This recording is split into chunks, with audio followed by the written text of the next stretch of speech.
नमस्कार, आप देख रहे हैं श्रेष्ठ भारत, आपके साथ मैं हूं कनिका। आज हम जिस टॉपिक पर बात करने जा रहे हैं वो टॉपिक बेहद रेयर है।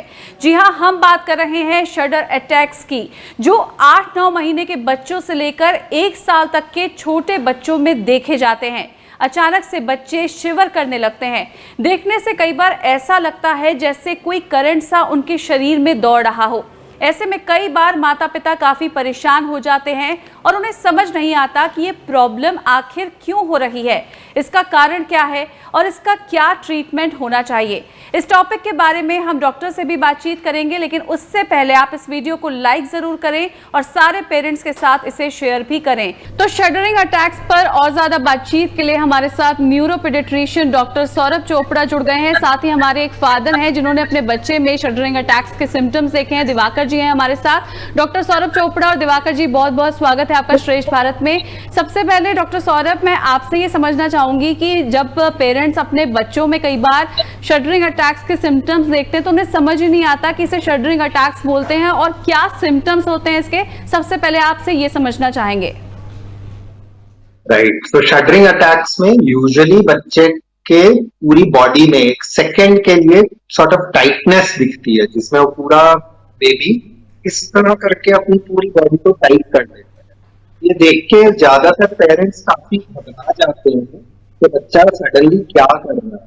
जी, ओवरऑल शडरिंग अटैक्स चिंता का कारण नहीं होते हैं, पर रेयर केसेस में ही कुछ चिंता का कारण बन सकते हैं। उसमें चेकअप कराना जरूरी है, जाने वाली बात जनरली नहीं। दिवाकर जी, मैं आपसे समझना चाहूंगी कि आपने अपने बच्चे में जब सिम्टम्स देखे तो क्या पहली बारी में आपको समझ में आ गया था कि ये शडर अटैक्स हैं, या फिर आपने इसके लिए इंटरनेट पर सर्च किया? नहीं मैम, एक्चुअली ये दिक्कत जो है 2 महीने से आ रही है और शुरुआती कुछ दिनों में तो मेरे को इतना सीरियस ये लगा नहीं। मैं सोचता था कि ऐसी मतलब चिड़चिड़ा हो रहा है बच्चा या फिर कोई और बात होगी, इतना सीरियसली मैंने लिया नहीं। फिर जब वो कंटिन्यू चलता रहा, मतलब 1.5 महीना हो गया, फिर मेरे ख्याल 2 महीने हो गए हैं, तो प्रॉब्लम जो है मतलब खत्म हुई नहीं। मतलब 1 दिन में 1 बार या फिर 2 दिन में 1 बार तो वो ऐसे करती है। जी। तो फिर मेरे को थोड़ा ये सीरियस कंसर्न लगा, तो फिर मैंने इसके बारे में नेट में सर्च किया कि जो बच्चा जो है ऐसे शिवर क्यों करता है।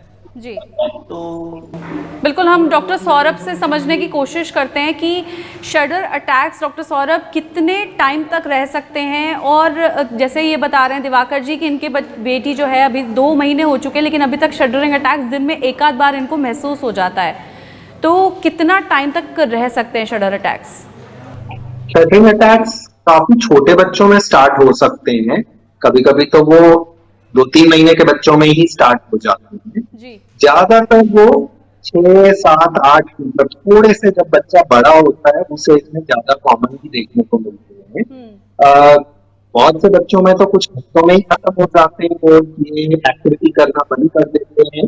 पर कुछ बच्चों में वो कई महीनों तक एंड रेयरली कभी कभी कुछ सालों तक ही रह सकते हैं। जी, तो डॉक्टर सौरभ, ऐसे में अगर किसी पेरेंट को महसूस हो रहा है कि उनके बच्चे में शडरिंग अटैक्स के सिम्टम्स देखने को मिल रहे हैं, तो उन्हें क्या करना चाहिए? सबसे पहला स्टेप जो है वो क्या होना चाहिए? क्योंकि कई बार पेरेंट्स बहुत पैनिक भी हो जाते हैं कि बच्चे में ये क्या चीज़ हो रही है, कहीं कोई बड़ी प्रॉब्लम ना हो। तो सबसे पहली और सबसे इम्पोर्टेंट चीज है कि अगर आप उसका वीडियो बना सकें, अगर आप उसका मोबाइल कैमरा से या किसी भी और तरीके से वीडियो बना सकें, तो आपके डॉक्टर को उसे डायग्नोज करना बहुत ही आसान हो जाएगा।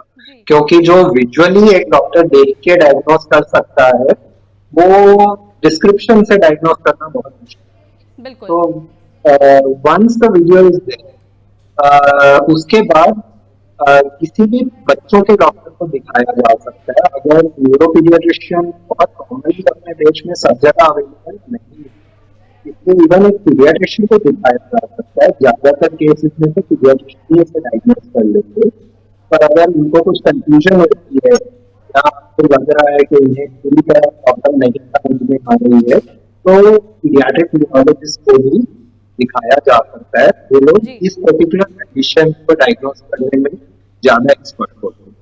जी, साथ ही हम बात करना चाहेंगे दिवाकर जी से। दिवाकर जी, क्या आप कोई सवाल डॉक्टर सौरभ से पूछना चाहेंगे? जो आपके दिमाग में हो अपनी बेटी के रिगार्डिंग? नहीं, यही पूछना है कि मतलब इसका कारण क्या है, जो मतलब ये मतलब हर बच्चे में होता है या फिर मतलब कुछ ही बच्चों में होता है, और अगर होता है तो मतलब इसका रीजन क्या है जो ये होता है? बिल्कुल, बहुत सारे पेरेंट्स शायद डॉक्टर सौरभ यही जानना चाहते हैं कि आखिर रीजन क्या है, क्यों होते हैं और कब खत्म हो जाते हैं, ये एक बड़ा सवाल है। बेसिकली ऐसा माना जाता है कि शटरिंग एक बिहेवियरल इवेंट ही है। ये कोई ज्यादा चिंताजनक फिट या दौरा नहीं है।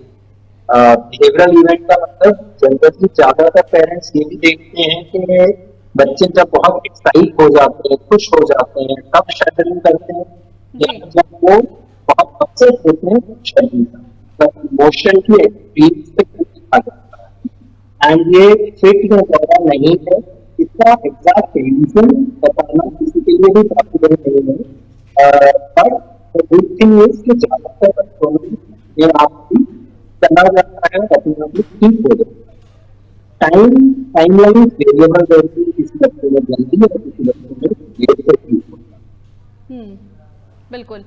और साथ ही हम ये भी जानना चाहेंगे डॉक्टर सौरभ आपसे कि कई बार जैसे आपने बताया कि कई पेरेंट्स खुद भी ये नोटिस करते हैं कि जब उनके बच्चों में शटरिंग अटैक्स होते हैं तो या तो वो बहुत खुश होते हैं या बहुत एक्साइटेड हो जाते हैं, तब शटरिंग अटैक्स आते हैं। लेकिन क्या ऐसे में, जैसे आपने बताया कि डॉक्टर से तो ऑब्वियसली कंसल्ट करना चाहिए, लेकिन क्या इसमें EEG भी किया जाता है या किस तरह का ट्रीटमेंट आप देते हैं या बताते हैं जब कोई इस तरह के पेरेंट आपके पास आते हैं? शटरिंग अगर वीडियोस देख के बहुत ही क्लियर हो वो शटर अटैक ही है, तो यूजुअली ना कोई ट्रीटमेंट की जरूरत होती है, ना ही किसी इन्वेस्टिगेशन या जांचों की जरूरत है जी। पर रेयर केसेस में शटरिंग और कुछ स्पेसिफिक तरह के दौरे जिनको हम स्पैजम्स बोलते हैं, ये कई बार सिमिलर कर सकते हैं एंड वो एक एक्सपर्ट डॉक्टर भी इनको डिफरेंशिएट कर सकते हैं जी। अगर किसी डॉक्टर को डाउट हो कि वो शटर ना हो कि फिक्स या दौरे हैं, उन केसेस में हम वो 100% प्रूव करने के लिए EEG कर सकते हैं, पर आमतौर पर शटरिंग में EEG नहीं किया जाता। उसके सिवाय अगर बच्चे का विकास सही नहीं हो रहा हो तो भी हमें शटरिंग अटैक से उनकी चिंता होती है कि वो कुछ प्रॉब्लम। उन केसेस में भी हम कई बार आगे बढ़ते हैं। डॉक्टर सौरभ चोपड़ा, एक चलते चलते मैं आपसे आखिरी सवाल पूछना चाहूंगी कि क्या टिप्स आप देना चाहेंगे उन पेरेंट्स को जिनमें शटरिंग अटैक्स उनके बच्चों में देखने को मिलते हैं? अगर आपके डॉक्टर्स ने कंफर्म कर दिया कि शटरिंग अटैक और आपका बच्चे का विकास अच्छा चल रहा है, वो टाइमली सारी चीजें सीख रहा है, तो सबसे इम्पोर्टेंट टिप है कि घबराना बंद, राइट। बट एक बार ऐसे इवेंट्स अगर हो रहे हो तो किसी बच्चों के डॉक्टर या पीडियाट्रिक को जरूर कॉन्टैक्ट करें ताकि उसका करेक्ट डायग्नोसिस हो, बाई चांस कोई और चीज मिस ना हो। बिल्कुल, यानी पैनिक होने की बिल्कुल ज़रूरत नहीं है, लेकिन आप उसका वीडियो जो है वो ज़रूर बनाएं और अपने जल्द से जल्द पीडियाट्रिशियन के पास जाके उसे दिखाएं, कंसल्ट करें। और जैसा डॉक्टर सौरभ ने बताया कि अगर माइलस्टोन जो है वो सही तरीके से अचीव हो रहे हैं तो ज़्यादा परेशान होने की बिल्कुल ज़रूरत नहीं है। डॉक्टर सौरभ चोपड़ा, आपका और साथी दिवाकर जी, आपका हमारे साथ जुड़ने के लिए बहुत बहुत शुक्रिया। तो हमारे साथ डॉक्टर सौरभ चोपड़ा जैसे जुड़े हुए थे, उन्होंने बताया कि ज़्यादा परेशान होने की ऐसे में आपको बिल्कुल ज़रूरत नहीं है, पैनिक ना हो, लेकिन जितना जल्दी हो सके अगर आप अपने बच्चे का वीडियो बना लेंगे तो वो बहुत अच्छा होगा। उसे आप डॉक्टर के पास ले जाकर दिखा सकते हैं और अगर कंफर्म हो जाता है शटर अटैक्स है तो वो अपने आप कुछ समय के बाद चले भी जाते हैं, तो उसमें आपको ज़्यादा कुछ नहीं करना पड़ता, डॉक्टर आपको खुद एडवाइस कर देते हैं। ये वीडियो अगर आपको पसंद आया है और आपको यूज़फुल लगा है, हेल्पफुल लगा है, तो इसे लाइक ज़रूर करें और सारे पेरेंट्स के साथ इसे शेयर ज़रूर करें। अभी के लिए बस इतना ही, लेकिन बाकी खबरों के लिए आप देखते रहिए श्रेष्ठ भारत। नमस्कार। श्रेष्ठ भारत पर खबरों से जुड़े रहने के लिए चैनल को सब्सक्राइब करें, बेल आइकन दबाएं और देखते रहें श्रेष्ठ भारत।